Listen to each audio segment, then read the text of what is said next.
Assalamualaikum warahmatullahi wabarakatuh. Perkenalkan, nama saya Nala Salsabila Fiona Putri dengan NIM akhir 140. Di sini saya akan menjelaskan tentang teori belajar Albert Bandura dan teori Erik Erikson. Albert Bandura lahir pada tanggal 9 Desember 1925 di Mundare, Alberta, Kanada. Meninggal pada tanggal 26 Juli 2021 di Stanford, California, Amerika Serikat. Bandura tumbuh di sebuah kota kecil dan sekolah menengah umum yang hanya memiliki 20 orang murid. Bandura mendapatkan gelar diploma dari Universitas British Columbia dan gelar kesarjanaan psikologi dari Universitas Iowa. Di Iowa, dia belajar bersama Robert Serre, salah satu perintis teori belajar sosial. Pada tahun 1953, Bandura bergabung dengan Fakultas Psikologi Universitas Stanford dan berkarya di sana sampai pensiun. Pada tahun 1974, dia menjabat sebagai Presiden Asosiasi Psikologi Amerika atau yang biasa disebut APA. Murid-murid menjulukinya generalis modern, seorang pria dengan pengetahuan sangat luas di banyak bidang ilmu. Selanjutnya yaitu ada teori belajar Bandura. Nah, menurut teori belajar Bandura, orang belajar itu melalui pengamatan perilaku orang lain, tidak hanya melalui pengamatan langsung tetapi juga melalui interaksi sosial dan observasi. Teori Albert Bandura memiliki 4 prinsip utama. Yang pertama yaitu perhatian atau attention. Perhatian sangat penting untuk pembelajaran sosial. Untuk belajar dari orang lain, pertama-tama kita harus memusatkan perhatian pada detail perilaku spesifik yang kita amati. Bandura secara khusus menekankan pentingnya perhatian selektif dalam proses ini. Yang kedua yaitu retensi atau retention. Retensi adalah kemampuan untuk mengingat apa yang telah kita amati. Agar pembelajaran sosial menjadi efektif, kita harus mampu menyimpan informasi yang kita peroleh melalui pengamatan dalam ingatan kita. Yang ketiga yaitu ada reproduksi atau reproduction. Setelah kita mengamati dan mengingat informasi, kita perlu meniru perilaku atau keterampilan yang telah kita pelajari dalam proses tersebut. Ini melibatkan penerapan pengamatan kita dalam praktik di dunia nyata. Yang terakhir yaitu ada motivasi atau motivation. Motivasi memainkan peran penting dalam pembelajaran sosial. Orang lebih bersedia untuk belajar dan mempraktikkan pengamatan mereka ketika mereka menyadari bahwa ada manfaat atau penghargaan yang terkait dengan pembelajaran tersebut. Nah, selanjutnya yaitu ada kelebihan dan kelemahan teori Albert Bandura. Kelebihannya, pendekatan belajar sosial menekankan pentingnya penelitian empiris dalam mempelajari perkembangan anak-anak. Penelitian ini berfokus pada proses yang menjelaskan perkembangan anak-anak, faktor sosial, dan kognitif.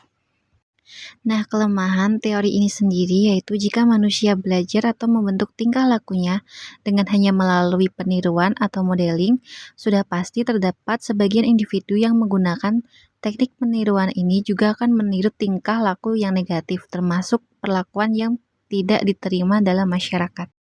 Teori selanjutnya yaitu ada teori Erik Erikson. Erik Erikson lahir pada tanggal 15 Juni 1902 di Frankfurt am Main, Jerman. Meninggal pada tanggal 12 Mei 1994 di Harwich. Erikson menjadi terkenal karena upayanya dalam mengenalkan teori tentang tahap perkembangan manusia yang dirintis oleh Freud. Erikson menyatakan bahwa pertumbuhan manusia berjalan sesuai prinsip epigenetik yang menyatakan bahwa kepribadian manusia dari satu tahap ke tahap lainnya ditentukan oleh keberhasilannya atau ketidakberhasilannya dalam menempuh tahap sebelumnya. Berikut adalah 8 tahap perkembangan menurut teori Erik Erikson. Tahap pertama yaitu pada usia 0 sampai 1 tahun, yaitu kepercayaan versus ketidakpercayaan. Pada tahapan ini, bayi akan mulai belajar untuk mempercayai orang lain, terutama orang tua yang merawatnya.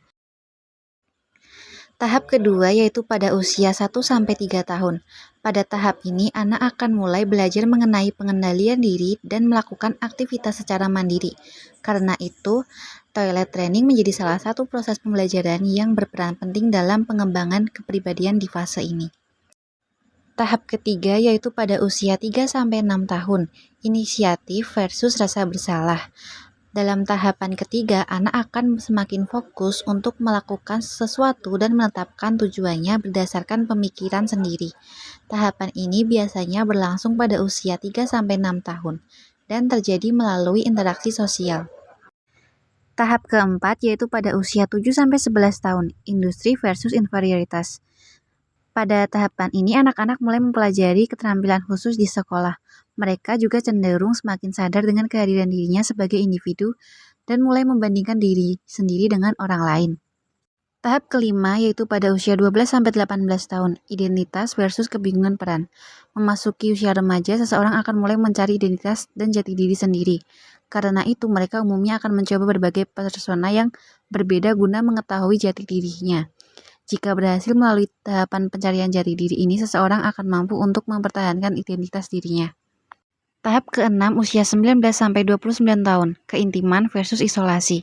Pada tahap perkembangan psikososial ke-6, konflik akan berfokus pada hubungan intim dalam membentuk komitmen jangka panjang dengan seseorang selain keluarga. Individu yang berhasil melalui tahap ini cenderung memiliki hubungan yang langgeng dan bahagia. Namun jika tidak berhasil, mereka mungkin akan merasa kesepian, terisolasi, hingga memicu depresi. Tahap ketujuh pada usia 30-64 tahun, generativitas versus stagnasi. Tahapan ini akan berfokus pada kontribusi seseorang untuk masyarakat dan generasi penerus. Individu yang sukses menghadapi tahapan ini akan merasa dirinya berguna karena sudah berkontribusi pada masa depan masyarakat. Sebaliknya, jika tidak berhasil, mereka akan merasa stagnan dan tidak produktif. Dan yang terakhir pada tahap ke-8, terjadi pada usia 65 tahun ke atas, yaitu integritas ego versus keputusasaan. Pada tahapan ini, lansia akan merenungi kehidupan yang telah dijalaninya. Jika merasa puas, ia akan menghadapi masa tua dan kematian dengan perasaan bangga. Namun, jika memiliki penyesalan atau masih terdapat sesuatu hal yang belum bisa dicapai semasa hidupnya, ia mungkin akan merasa putus asa. Sekian dari saya. Wassalamualaikum warahmatullahi wabarakatuh.